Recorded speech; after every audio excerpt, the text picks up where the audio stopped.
Hola, hola, hola, ¿qué tal mis amigos? Dios les bendiga muchísimo. Ya estamos en la sección Pregúntale al pastor, la sección que te responde las preguntas de la Biblia y las preguntas de la vida. No existe peor pregunta que la que no se hace.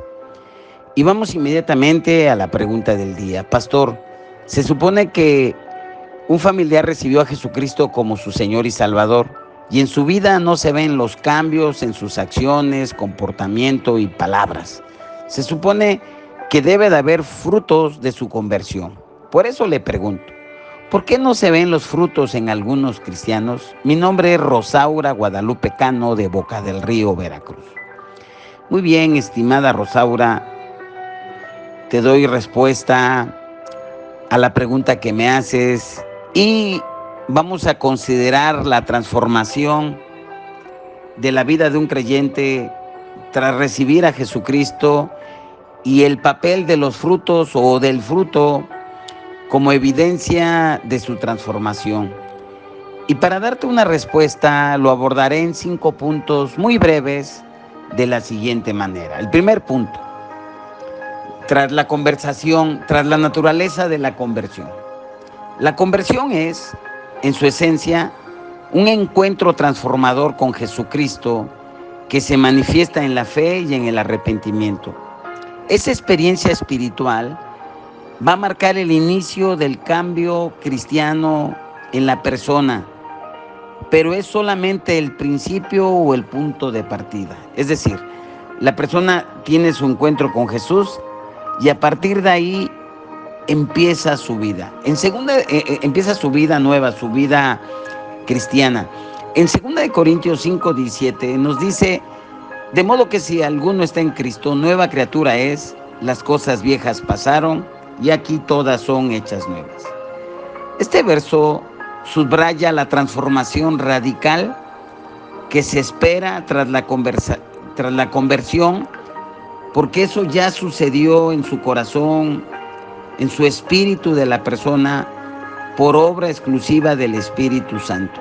A eso se le llama el nuevo nacimiento espiritual, que es una obra que hace y realiza el Espíritu Santo en aquella persona que ha experimentado ese encuentro con Jesucristo. El segundo punto es el proceso de santificación. La santificación es el proceso a través de la cual los creyentes son gradualmente transformados para ser más como Cristo.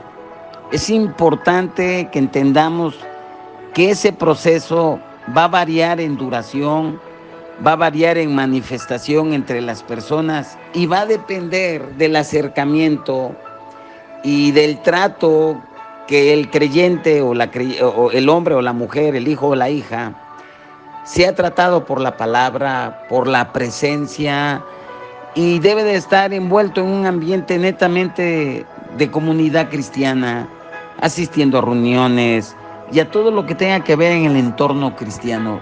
Todo ese ambiente pues va a ayudar en ese proceso de santificación.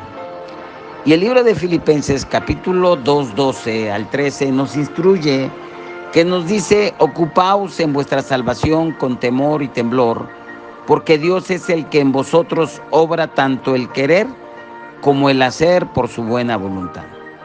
Aquí nos indica Dios cómo está obrando en cada creyente de manera única y va a ser en su tiempo. No todos van a tener el mismo tiempo, así como los dedos de la mano son parecidos, pero tienen distinta función, distinto tamaño, ¿verdad? Por la misma naturaleza. Y así en el crecimiento, cuando una persona nace de nuevo. El tercer punto, pues tiene que ver con el fruto del Espíritu. El libro de Gálatas, en el capítulo 5, del 22 al 23, nos describe el fruto del Espíritu. Como dice: mas el fruto del Espíritu es amor, gozo, paz, paciencia, benignidad, bondad, fe, mansedumbre, templanza. Contra tales cosas no hay ley. Aquí la presencia de estos atributos o de este fruto en la vida de un creyente es una señal de la obra del Espíritu Santo que va a salir tarde o temprano, como resultado de haber recibido a Jesús en su corazón y de mantener en un cuidado, en un riego a la semillita que fue sembrado en su corazón cada día. Y el crecimiento lo va a dar, lo va a dar el Señor. Así como dice la Escritura, Apolo sembró,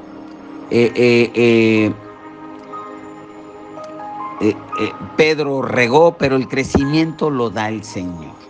¿Sí? Entonces ahí va a ser el crecimiento del Señor, siempre y cuando se cuide esa semillita en el corazón de la persona. Y el cuarto factor, esto influye en la manifestación de cambios. ¿Y cuáles son esos cambios? Bueno, va a haber un crecimiento espiritual, y esa madurez espiritual no ocurre de la noche a la mañana, no porque recibió ya mañana va a ser todo extraordinario, no va a decir malas palabras, no. El libro de Santiago 1:4 nos anima a que la paciencia tenga su obra completa para que seamos perfectos y completos sin faltar en nosotros nada. Entonces, aquí viene la paciencia, y poco a poco ese cristiano va a manifestar ese fruto que está latente en su corazón, aunque no se ha manifestado. La lucha, los desafíos, otra de las cosas es la batalla contra el pecado. Las tentaciones, todas esas cosas, tanto la batalla contra el pecado, las tentaciones son reales y va a afectar el ritmo de crecimiento espiritual de cada hijo, de cada hija de Dios. El libro de Romanos, por ejemplo, en el capítulo 7, del 15 al 20, nos describe una lucha interna que experimentamos todos los creyentes. Y es una cosa tremenda de locos. Por eso debe de ser guiado, el instruido, el nuevo creyente. Y el otro es el entorno y el discipulado. La falta de un entorno de apoyo, de un entorno de discipulado, de un ambiente de iglesia, pues eso va a afectar y va a retrasar el crecimiento espiritual. Si tiene esos elementos, obviamente va a crecer bien bonito.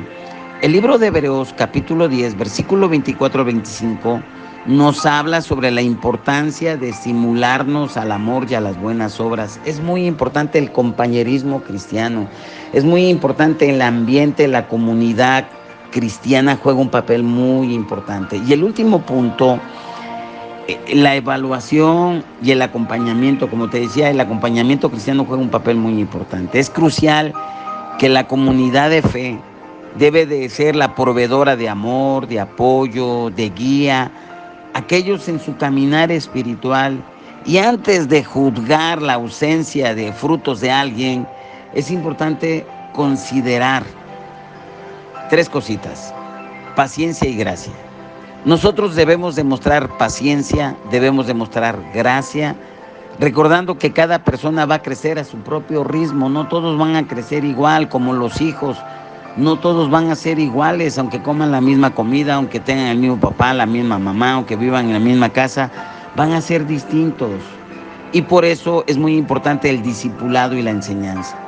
Por eso es importantísimo que en la iglesia o en el lugar donde esté asistiendo este familiar, asegurarse que haya oportunidades para el aprendizaje, para el crecimiento espiritual. Y por último, la oración y el apoyo. Debemos estar orando constantemente, continuamente, por aquellos que parecen estar luchando en su caminar espiritual, y apoyarlos, estar con ellos, guiarlos. En conclusión, no siempre va a ser fácil discernir el estado espiritual de alguien si nos basamos únicamente en lo externo, en el fruto. No. La conversación genuina debería llevar a cambios en la vida de una persona, pero el ritmo y la naturaleza de estos cambios pues va a variar. Unos van a ser antes, otros después, y debemos de tener paciencia con ellos y con ellas. Por eso es importante recordar que la santificación es un proceso en el cual el Espíritu Santo va a ir transformando poco a poco a ese creyente, y ese proceso va a requerir tiempo, paciencia, y es una obra de Dios en el corazón de la persona. Nosotros debemos de participar con paciencia, tolerándolos, amándolos, orando por ellos. Y como cuerpo de Cristo, pues nuestro rol Repito, es acompañar, enseñar, orar por nuestros hermanos, por nuestras hermanas, confiando en Dios que completará la obra que ha comenzado en cada uno de ellos. Y como dice Filipenses 1:6, estar persuadidos que el que comenzó la buena obra la va a perfeccionar en Cristo Jesús. Pues esa es mi respuesta que te doy. Y bueno, analízala, piénsala y ora por tu familiar. Tenle paciencia. Bueno, los invito a que visiten nuestro canal Centro Cristiano Córdoba, Amando y Venciendo, que nos regales un like, que te suscribas, que compartas nuestro podcast, nuestras ligas. Y bueno, estamos para servirte. Y te recuerdo, no hay peor pregunta que la que no se hace. Nos vemos en la próxima entrega. Bendiciones.